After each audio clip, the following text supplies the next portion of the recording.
On the 25th of September 2015, the United Nations formally adopted the 2030 Agenda for Sustainable Development, comprising 17 Sustainable Development Goals, or SDGs, and business was seen to have an important role to play.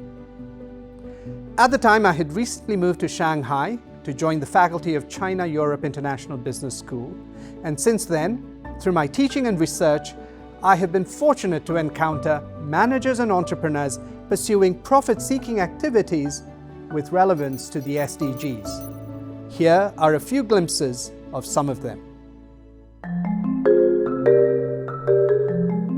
Although 13 is often considered an unlucky number, it is associated with an SDG of enormous importance: climate action. The CEIBS Shanghai campus is where one entrepreneur had his first taste of climate action, when he and a couple of his classmates helped turn this campus into a carbon neutral facility, long before carbon neutrality was a buzzword. He subsequently turned his entrepreneurial energy into clean energy, SDG 7. I caught up with him as he reminisced about his student days and talked about his subsequent focus as an entrepreneur.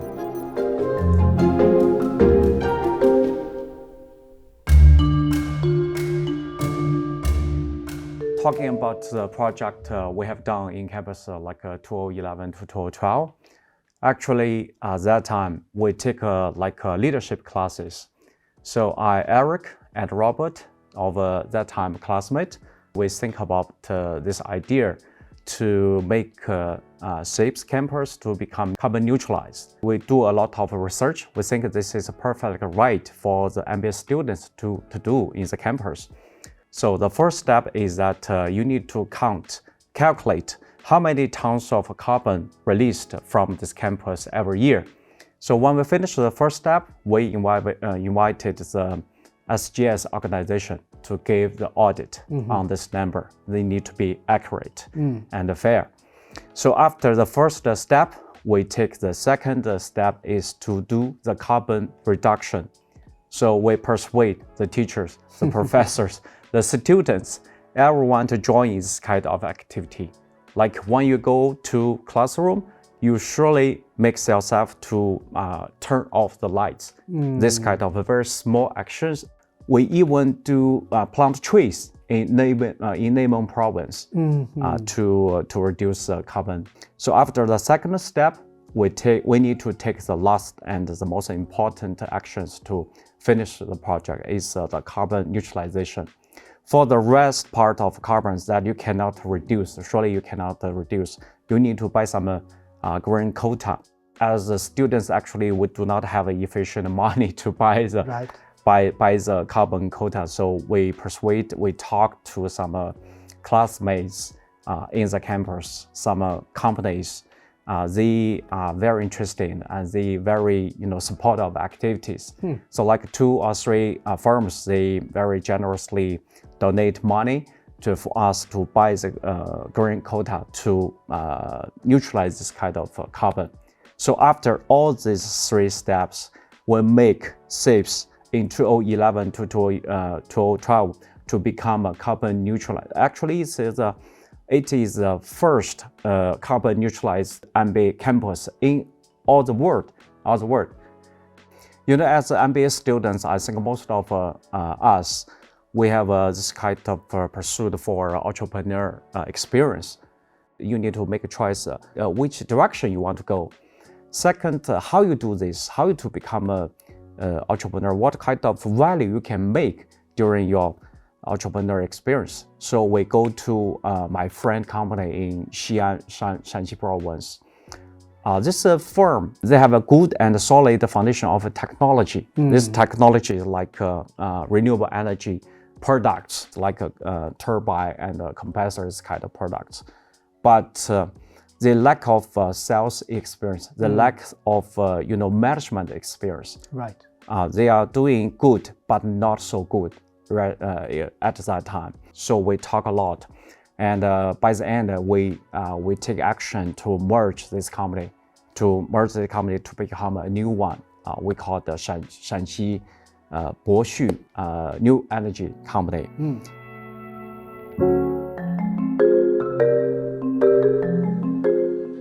SDG 12 is responsible consumption and production. And that's hugely important because a major challenge is making everyday products more sustainable in terms of materials and manufacturing process. Allbirds is a Silicon Valley-based company trying to do exactly that for shoes. I'm going to talk to the head of their China operations to find out more.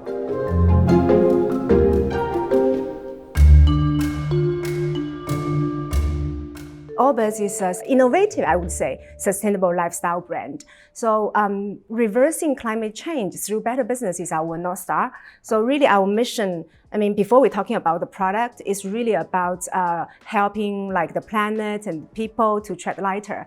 Everything was derived from natural material innovation and purposeful design, because our design is quite simple if you from aesthetics point of view. When we started in 2016, we had phenomenal success. You seem to don't need another pair of shoes, but Allbirds is so distinctive in its value, in its offering, right? It's a natural material, and we continued material innovation after that, and also drive sustainable business practices in the whole value chain ecosystem, and help other businesses like our value chain partners to follow this carbon footprint emission reduction mission. And in that regard, so we have achieved several milestones in our journey. So we were certified as a benefit corporation, B Corp, at the very beginning. So it's a a certification credentialing those businesses who are balancing profitability and purpose, right? So in 2019, we've already achieved 100% carbon neutrality. So which is a very hot topic about 2021 in a more general business world. In 2020, we start to labeling all our product with a carbon footprint number. So that is the first brand in the whole industry doing this. I think it's because it's a consumer touch point where you can educate, right, and make people understand.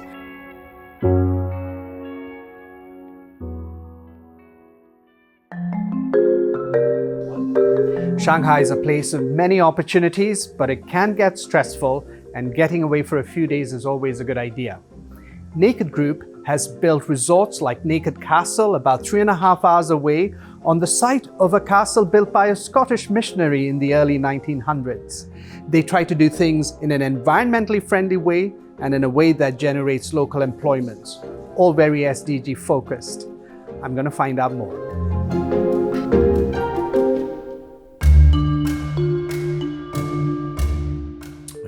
Initially, it was built to create some opportunities to relax and just get away from the city more for ourselves. I came to China in 2005, and Grant Horsfield, who's my partner and the founder of Naked Group, he had moved to China from South Africa around the same time that I did, and we met through Shanghai connections. And while Shanghai was offering some great opportunities like any other metropolitan city would in terms of dining and bars and clubs, and it's a great city with a lot of activities. But what was lacking at that time was a place to get away from the city hustle and bustle. And it started off with one house, just one simple farmhouse, converted into a livable place with some modern amenities, but otherwise it looked like a village house. And the purpose came from the fact that we were going to the nature. And the reason we were attracted to that part is because the nature is there in such a pure form, and we wanted to maintain that. We try to be environmentally friendly, but we are not perfect. But we try our best to live something simple, sustainable, and healthy. By being environmentally friendly and by focusing on creating something natural, something pure, it allowed us legitimately to call ourselves Naked. So Naked is a very catchy name. So from a marketing point of view, if you're called Naked, people will remember. And it allows us to be a little bit naughty. And it allows us to create play on words without being crude. So there is a marketing purpose to this purpose that we have with respect to the environment friendliness.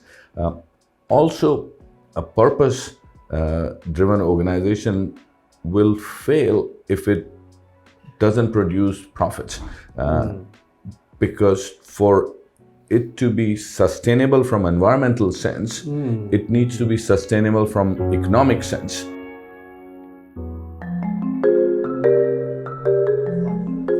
Eight is considered a lucky number in China, and SDG 8, decent work and economic growth, lies at the heart of the mission of this coffee establishment.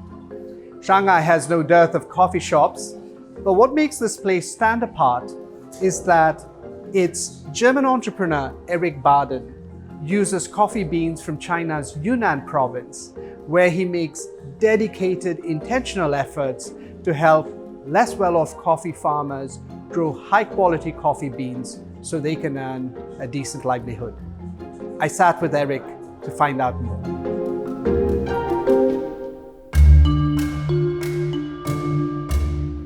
Coffee Commune is a social enterprise, which means it's not a charity. It's a for-profit enterprise, but its mission is to make a social impact. That's why it's a social enterprise.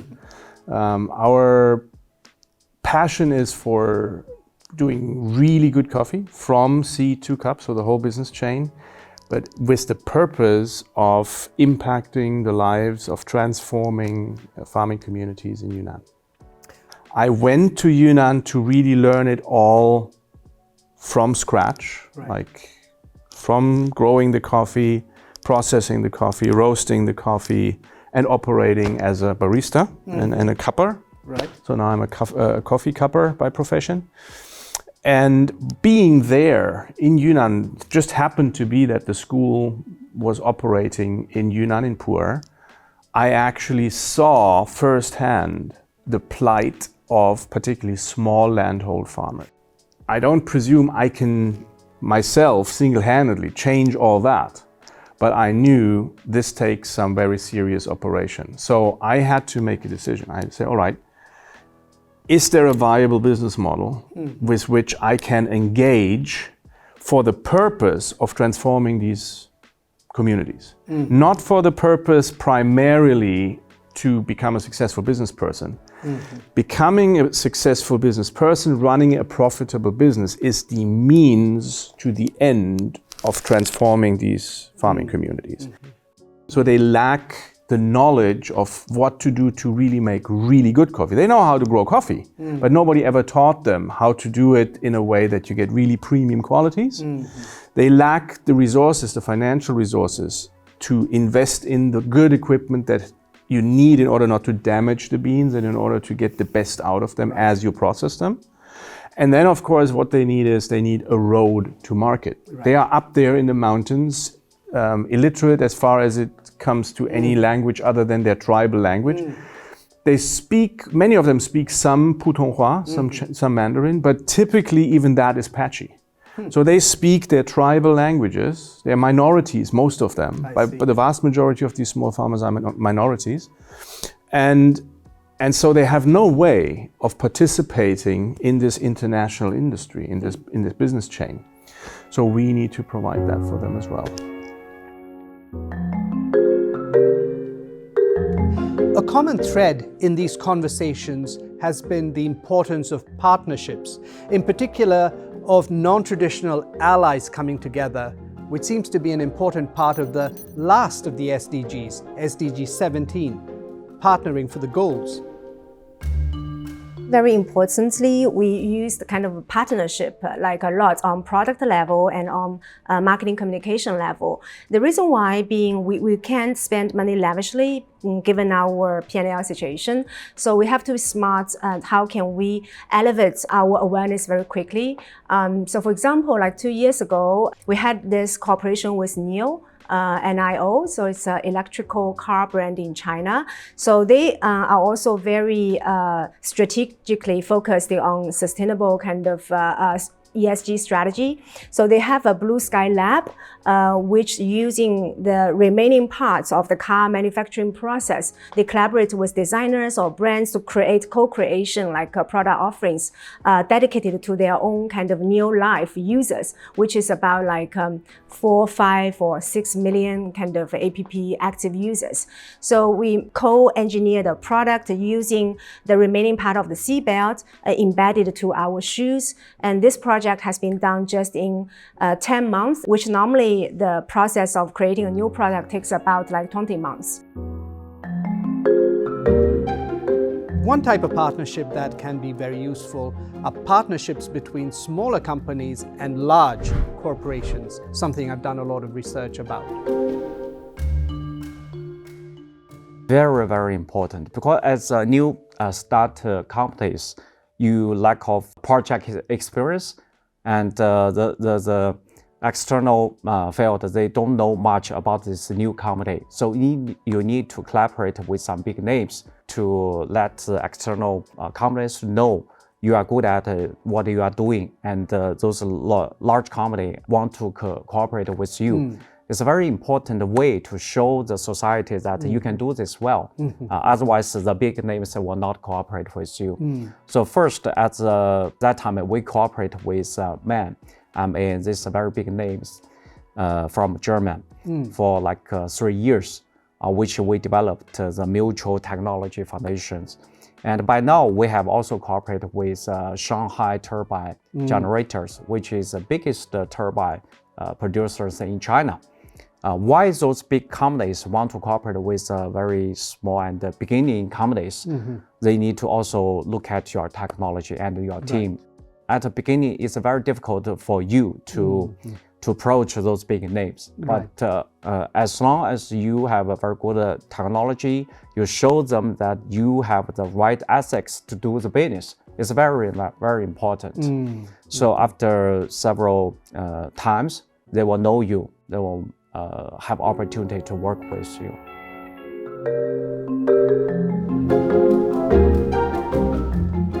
Also, partnering with the government can be very important.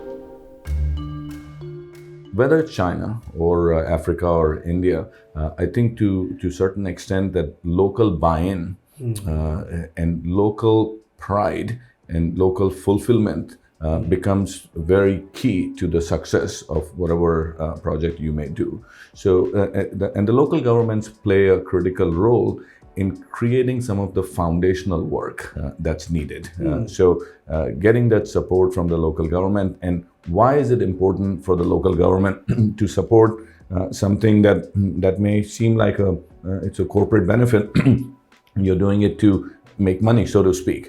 But so you need to first educate the local governments where the education is needed, that yes, it will create profits for the company, but it will also create jobs. It will also create a supplier system.